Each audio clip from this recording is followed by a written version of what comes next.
All right, you're here because you want to cut through the noise and get straight to the heart of these pivotal NBA playoff clashes. Skip the fluff. We're talking the ultimate pressure cooker, a Game 7, Clippers, and the Nuggets. Escape. And then we're diving deep into the Eastern Conference semifinals. So, Knicks versus Celtics, Cavaliers taking on the Pacers. Forget the endless hot takes. We're extracting the real substance for you. And what makes this moment so compelling, I think, is you've got individual legacies really on the line. Early. And just the raw intensity of these matchups. In that Game 7, players are facing their history head on. Right. And then in the East, you've got these clashing styles, regular season results that don't quite tell the whole story, maybe. Sets up some fascinating playoff battles. Exactly. Our mission here is, well, pretty simple. Distill the crucial insights, the potential turning points, and maybe the echoes of history surrounding these series. Give you clarity and not clutter. That's the goal. And our source for this deep dive, it's based on some sharp analysis. You might have actually caught it on First Take. It's featured on the Hunka Vlogs YouTube channel. Okay, so let's jump right into that Game 7 then. Clippers and Nuggets, beyond just the inherent drama of winner-take-all, there are some pretty significant history for the players involved. Absolutely. Think about this stat. When you look at guys who have played in at least 5 Game 7s, only a tiny fraction have consistently put up big numbers. Like just 13 out of 135 players average 25 points or more. Wow, that's pretty elite. And guess what? Jamal Murray and Nikola Jokic. They're both in that group. Okay. That tells you something, doesn't it? About performing when it absolutely counts. It really does. But then you flip the coin, you look at James Harden. Yeah. It's a kind of a contrasting story there, isn't it? His Game 7s recently, they haven't quite lived up to maybe the regular season hype. It's putting it really mildly. Yeah. 3 straight Game 7s. Yeah. Okay, each with a different team. Right. And he shot under 30% in all of them. Woof. That's a pattern. It's a pattern that raises some serious questions. It's not like Kawhi Leonard, right? Remember that shot for the Raptors back in 1990? Game 7 winner. Oh, yeah, iconic. Those moments define careers. Exactly. And you can't ignore their last Game 7 encounter back in the 2020 playoff in the bubble. Right. The Nuggets really handled them in that one.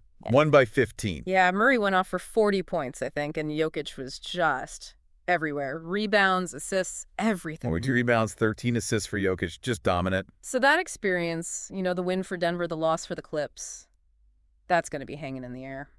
For sure. So with all that context, all that history, what's the deciding factor here? Stephen A. Smith, he's pointing right at James Harden.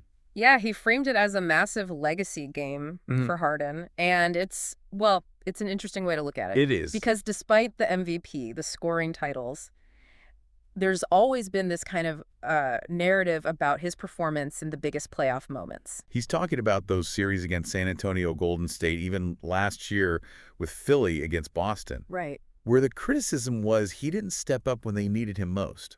So the expectation, or maybe the hope for Clippers fans, is that he finally delivers that kind of MVP performance. That expectation bumps right up against the view from David Dennis Jr. He basically says, look, it's James Harden in a Game 7. Yeah. Who knows? Yeah. There's just this inherent unpredictability.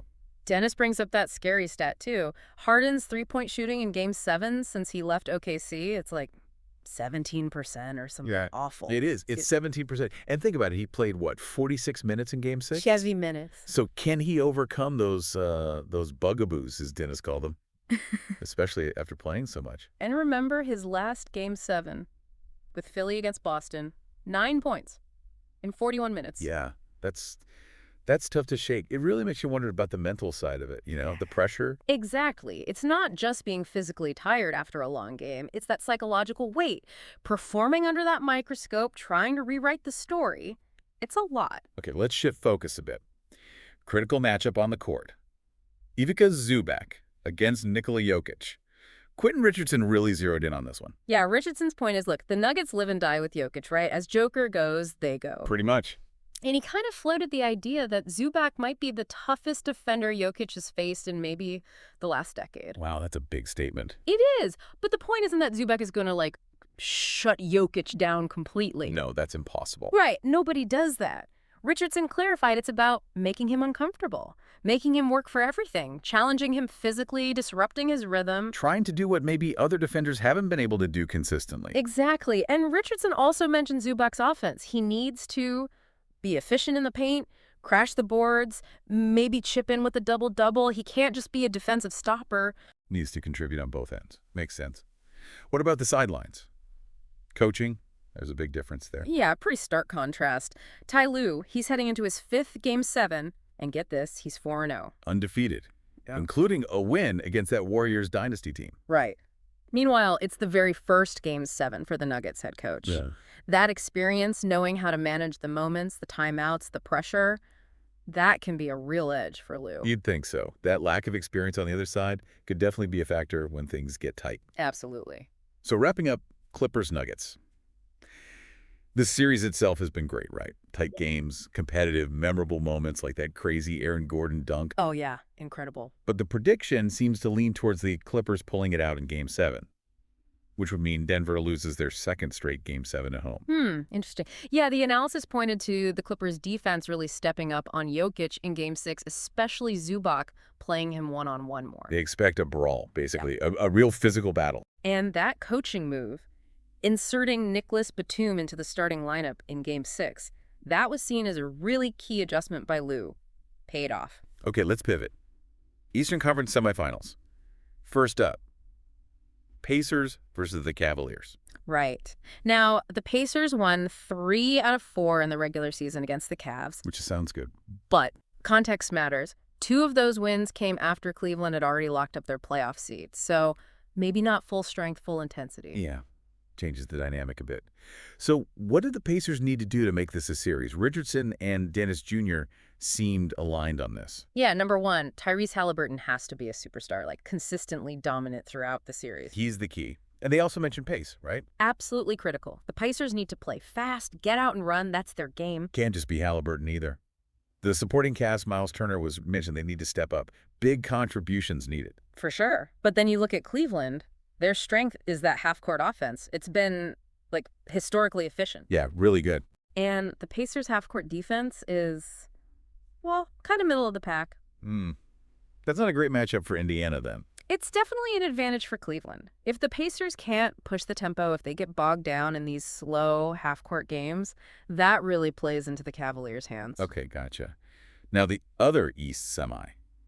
Knicks versus Celtics.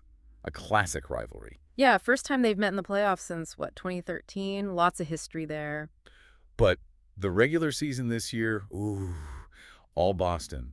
They won every game, and by an average of over 16 points. Yeah, that's pretty dominant. Paints a clear picture, doesn't it? It does. And the analysts seemed pretty concerned about the Knicks' chances here. Yeah, the big worries are injuries, right? Jalen Brunson, Josh Hart. Yeah. How healthy are they really? And what does that mean for their depth? Especially against a team as deep as Boston. Exactly. The Knicks are going to need huge games from the bench, from guys like Hart, OG Anunoby, just to support Brunson and Julius Randle. Who, by the way, got called Cat Anthony Towns in the analysis, which was Yeah, saw that. But seriously, they need everyone firing on all cylinders against this Celtics team. the lack of depth, especially on the wing, the size mismatch.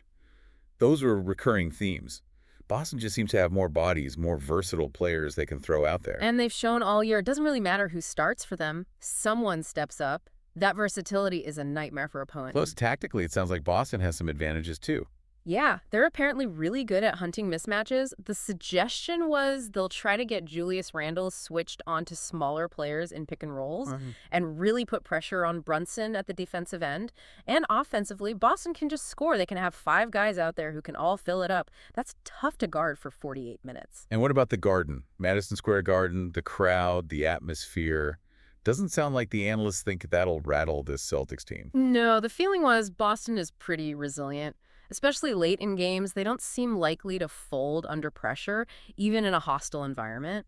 So the Knicks basically need to hang around for 3 quarters and hope for magic. That seems to be the tough reality. It's a big ask against a team as solid as Boston. So the overall feeling for the Knicks in this series is, well, daunting seems like the right word. Yeah. There was definitely talk like this may be a short series and that the Knicks could be in big, big trouble. Doesn't really scream upset potential, does it? No, based on the analysis, the regular season results, the depth, the tactics, it really does look like a significant uphill battle for New York. Okay, so let's bring it all together. In this deep dive, we've really unpacked the historical weight on James Harden going into Game 7. That legacy game narrative. The huge Zubac-Jokic matchup. Yeah. The Pacers needing that speed and Halliburton to be amazing. And then the massive challenge the Knicks face against Boston's depth and sort of tactical advantages. Yeah, and if you look at the big picture, what these previews really show is how complex playoff basketball is. It's individual talent, sure, but also team chemistry, coaching moves, handling pressure. And how the regular season doesn't always translate. Exactly. Plus, those historical narratives, they add another layer. It's not just X's and O's. So that brings us to you listening in. Considering everything we've talked about, the Game 7 history, the regular season versus playoff surprises, what single factor do you think will be the ultimate decider in these series?